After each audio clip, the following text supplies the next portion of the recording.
जी हाँ, फिल्म विराम में नजर आएंगे एक्टर नरेंद्र झा, जिन्हें 50 साल के एक मैच्योर लवर के किरदार में बोल्ड लव सीन देते हुए देखा जाएगा इस फिल्म के जरिए। तो वहीं इसे लेकर और एक्टर नरेंद्र झा को लेकर किस तरह की बातें करते नजर आए फिल्म के डायरेक्टर, वहीं उम्र के दर्शकों के लिए बनी ये फिल्म के बारे में बताए इस कलाकार ने, जिन्होंने बताया कि इस फिल्म को बच्चे भी देख सकते हैं। और वाकई हमें वाकई एक कहते हैं कि घर में अगर परिवार का मुखिया अच्छा रहेगा ना तो परिवार पूरा शांति से रहता है, ठीक रहता है। तो परिवार का मुखिया भी सही मिला हुआ हमें, तो सारे एंजॉय करो, खुश रहो, शांत रहो। मोदी जी जो करेंगे अच्छा ही करेंगे। Thank you. Rolling guys, please किसी को बैठना पड़ेगा नीचे, प्लीज। कोई नीचे बैठ के डाउन हो बैठ जाए, साइड में। उम्मीद करता हूं आप समझ गए। बेशक आप लोग क्वेश्चंस पूछेंगे ना? ओके। नहीं कैमरा लुक दीजिए। एक मिनट होल्ड। नहीं, आप कंफ्यूज हो तो मैं कंफ्यूज हूं। नीचे साथ में ज्वाइन करेंगे।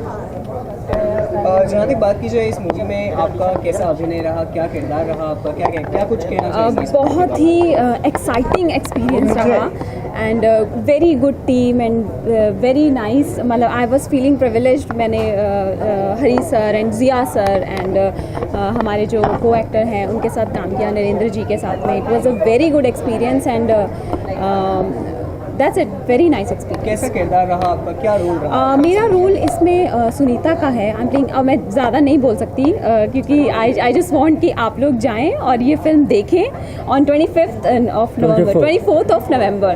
Please go and watch this film and yes enjoy. Sir, आपसे पूछना चाहूँगा कि नरेंद्र झा अच्छे एक्टर हैं, बड़ी बड़ी फिल्म में काम किया है, क्या कहना चाहेंगे इस फिल्म का जो विषय है, ये विषय पे आपने फिल्म प्रोड्यूस किया है, कितना बड़ा चैलेंज था?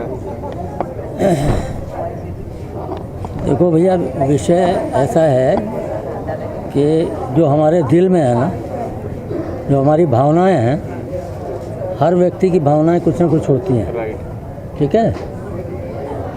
कहीं से चलती हैं, कहीं जाती हैं, कहीं ख़त्म होती हैं, कोई ख़राब हो जाता है, कोई अच्छा हो जाता है। तो this is all human relations. So I cannot disclose many things because of the story. वो मैं बता नहीं पाऊँगा आपको, but when you will see the movie, yes, you will relate it to yourself. Anybody seeing the movie, he will relate to himself. जहाँ तक बात की जाए इस मूवी में किन लोकेशंस का इस्तेमाल किया गया है, लोकेशंस क्या रहे हैं? Yeah, locations almost 90% we have shooting in Dehradun and around. Very beautiful location. It's a very beautiful Very location, beautiful location. as you have seen in Yes. trailer also. तो मकसद क्या इस फिल्म का, क्या संदेश देना चाहती है दर्शकों को? देखेंगे तो मनोरंजन के साथ क्या कहना संदेश ये देना चाहती है कि the end of worldly desires, A time comes at a stage when a person feels and जिसको कहना चाहिए टर्मिनेशन, त्याग।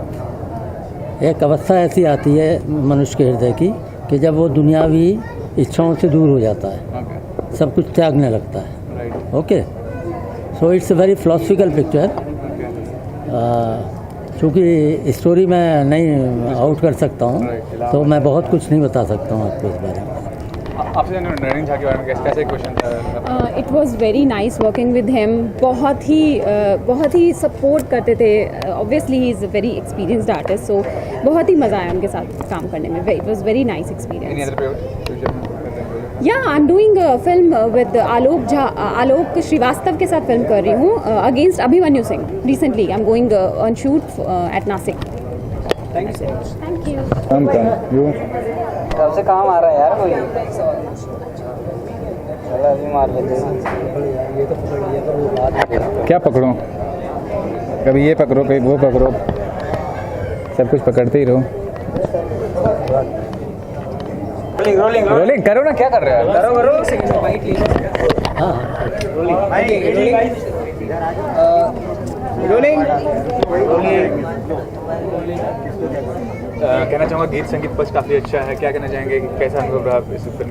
मुझे बहुत मज़ा आया और एक्चुअली इस फिल्म में जितने भी गाने हैं सबका एक बहुत ही अलग मूड है, और जब आप इन गानों को सुनेंगे तो आपको एक अलग फीलिंग होगी। जो कि आजकल बहुत सारे गाने आ रहे हैं जो 80s 90s के जो रीमेक बन रहे हैं, तो हम लोगों ने ट्राई किया है कुछ ओरिजिनल क्रिएट करने की। लेट्स सी, अगर सबको पसंद आता है तो ये हमारे लिए बहुत अच्छी बात है। तो अलग फीलिंग लाने के लिए क्या करना पड़ता है बेसिकली? अलग फीलिंग लाने के लिए ट्राई बस ये करना पड़ता है कि हम कितनी अलग तरीके से कोशिश कर सकें गाने की, म्यूज़िक बनाने की। जहाँ तक बात की जाए, फिल्म के अंदर एक भक्ति गीत भी है, एक धार्मिक संगीत भी है। ऐसी मूवीज़ के अंदर जिसके अंदर बोल्ड सीन्स हैं, लव सीन है, इमोशन है, इसके बीच में भक्ति गीत का आना आखिर ऐसा क्यों? इट्स नॉर्मल, जैसे कि भक्ति गीत गाना या भक्ति काम करना नेचुरल होता है, वैसे बोल्ड सीन भी अगर तो वो भी नेचुरल काम है। It's also natural.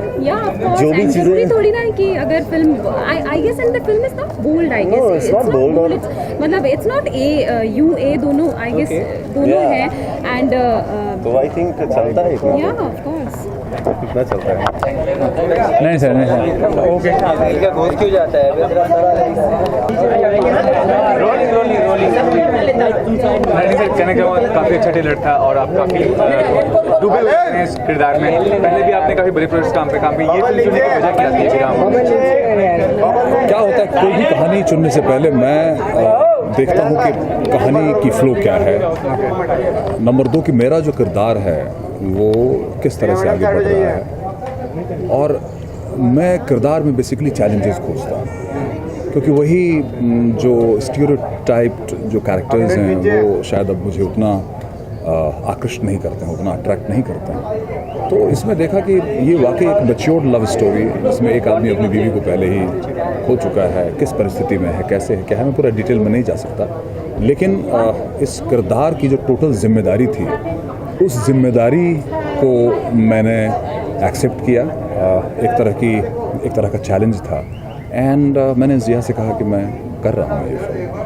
तो ये बताइए, मैच्योर लव स्टोरी ये सब ऑडियंस के लिए, हर वर्ग के लिए है या कुछ खास वर्ग के लिए ये फिल्म है? नहीं, मैच्योर लव स्टोरी जाहिर सी बात है कि मैच्योर लव स्टोरी है, लेकिन मैच्योर लव स्टोरी में भी लव है। लव से आप किसी भी उम्र के इसको आप रिलेट कर सकते हैं। वो लव चाहे वो टीनेज लव हो, क्योंकि लव का जो रिफ्लेक्शन होता है वो टीनेज लव में भी और मैच्योर लव में भी बहुत सारी चीज़ें एक ही होती हैं। भले ही उसकी जो जर्नी है वो थोड़ी सी डिफरेंट हो सकती है, लेकिन लव का एलिमेंट कॉमन होता है। और ये जो टाइटल है विराम, इससे क्या मतलब विराम बेसिकली, विराम का जब हम नाम लेते हैं तो विराम के बाद दरअसल शुरुआत शुरू होती है। विराम के बाद जो है फिर से एक लगता है कि एक जर्नी ख़त्म हुई और दूसरी जर्नी की शुरुआत हुई। वो है ना, एक जानिसार अख्तर साहब की बड़ी खूबसूरत सी लाइन है कि ये क्या कि बढ़ते चलो बढ़ते चलो बढ़ते चलो, अरे ज़रा थम के सोचोगे तो कोई बात बनेगी।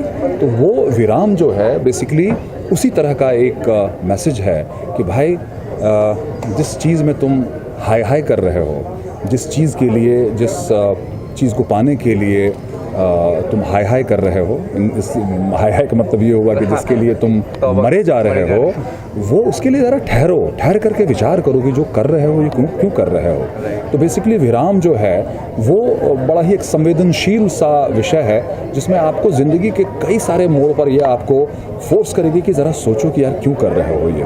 तो मेरा भी कैरेक्टर जो है कुछ इसी तरह का है। इसके अलावा कौन से प्रोजेक्ट में काम कर रहे हैं? इसके अलावा मेरे पास एक प्रोजेक्ट है जिसका नाम है द मैसेज इनफैक्ट, जिसकी शुरुआत मेरे ख्याल से 1.5 से 2 महीने में होने वाली है। ये प्रोजेक्ट है। एक और प्रोजेक्ट मैं कर रहा हूँ दिसंबर के महीने में, उसमें बहुत बड़ा रोल नहीं है मेरा, लेकिन बड़ा ही प्यारा सा वो कैरेक्टर है जो मैं कर रहा हूँ। ओके, तो वो एक फ़िल्म है। उसके अलावा 2 और प्रोजेक्ट है जिसको मैं अभी रिवील नहीं करना चाहता। थोड़ा सा सुपरस्टिशियस हो गया हूँ कि जब तक काम शुरू नहीं करता अननेसेसरीली, क्योंकि बहुत सारी चीज़ें होती हैं बीच में, किसी चीज़ का रुक जाना, और उसके कारण कोई भी हो सकते हैं। तो ये सब सारी व्यस्तताएँ हैं। बाकी मैं मस्त रहता हूँ अपने म्यूज़िक में, अपने गाने में, अपनी ज़िंदगी में। जहाँ तक बात की जाए, आपकी ये जो फिल्म है ये एक मैच्योर लव स्टोरी पे बेस्ड है, तो आपका जो टारगेट ऑडियंस होगा ये कौन सी, वो किस वर्ग लव, के जैसे मैंने कहा कि लव जो है वो बड़ा ही एक कॉमन सी चीज़ है। वो चाहे टीनेज लव हो, चाहे मैच्योर लव हो, चाहे किसी भी फेज़ का लव हो, लव का एलिमेंट जो है वो किसी से भी आप रिलेट कर सकते हैं। अगर 20s के बच्चे देखेंगे तो उनको भी कहीं ना कहीं लगेगा, क्योंकि क्या होता है कि ऐसा तो है नहीं कि कोई कैटेगरी बनी हुई है कि इस कैटेगरी के लव में यही सब होगा और इस कैटेगरी के लव में ये नहीं होगा, वो होगा, इस सब तरह की बात तो कुछ होती नहीं है। लव है, संवेदनशीलता है, बहुत सारे ऐसे मोमेंट्स हैं जिन मोमेंट्स को आप अवॉइड नहीं कर सकते, आपको कहीं ना कहीं उस मोमेंट से जुड़ के रहना पड़ेगा। हमारी फिल्म भी कुछ वैसी है। कोई एक संदेश जो आप दर्शकों को देना चाहें? दर्शकों से यही संदेश देना चाहेंगे, वही चीज़ जैसे मैंने कहा कि ये क्या कि बढ़ते चलो बढ़ते चलो बढ़ते चलो, ज़रा थम के सोचोगे, ज़रा हौले हौले सोचोगे, आराम से भी सोचोगे तो कोई बात बनेगी। वही वाली बात है कि आप जिस किसी भी परिस्थिति में रहें, जहाँ भी रहें, बहुत परेशान होने की ज़रूरत नहीं है, क्योंकि ज़िंदगी अपने आप में जो है बहुत बड़ा गिफ्ट है, बहुत बड़ा संदेश है वो अपने आप में। इसलिए ज़िंदगी में जितना आप पॉजिटिव चीज़ों को आकृष्ट कर सकें, जितनी पॉजिटिव चीज़ें कर सकें, जितनी अच्छी चीज़ें कर सकें वो कीजिए। मस्त रहिए, व्यस्त रहिए। Thank you so much. Sir Narendra Jha को चुना आपने इस फिल्म के किरदार के लिए, क्या आकर्षित किया उनका व्यक्तित्व या उनका जो हमारी फिल्म का जो कैरेक्टर है उसमें वो फिट बैठते हैं। एक मतलब 50 के आसपास के एक्टर चाहिए थे और बहुत बेहतरीन एक्टर चाहिए थे एक्चुअली। इसमें कई सेट्स हैं तो उसको निभाने के लिए बहुत अच्छा एक्टर चाहिए था और इनसे बेहतर हमारे पास कोई विकल्प नहीं था। तो अब ये जो विषय आपने जो मैच्योर लव स्टोरी है ये, तो कौन सा वर्ग होगा जो देखेगा इस फिल्म को, या क्यों आपने इस फिल्म बनाई, प्रेरित क्या किया आपको आकर ये सब्जेक्ट? आपने ऋषिकेश मुखर्जी की फिल्में देखी होंगी, बड़ी ही मतलब साधारण सी बातें लेकिन एक अलग अंदाज में पेश की जाती है। और प्यार जो है ना, प्यार एक ऐसा शब्द है जो किसी के लिए भी हो सकता है, जो बड़ा हो, छोटा हो, बच्चा हो, तो उसको डिफाइन करने के लिए कोई उम्र नहीं होती है ना, वो अपने आप में लोग ढूंढते हैं। और उसी के ज़रिए हम सिर्फ कहना ये चाहते हैं कि प्यार जो है ना दुनिया के सबसे स्ट्रॉन्ग टूल्स है।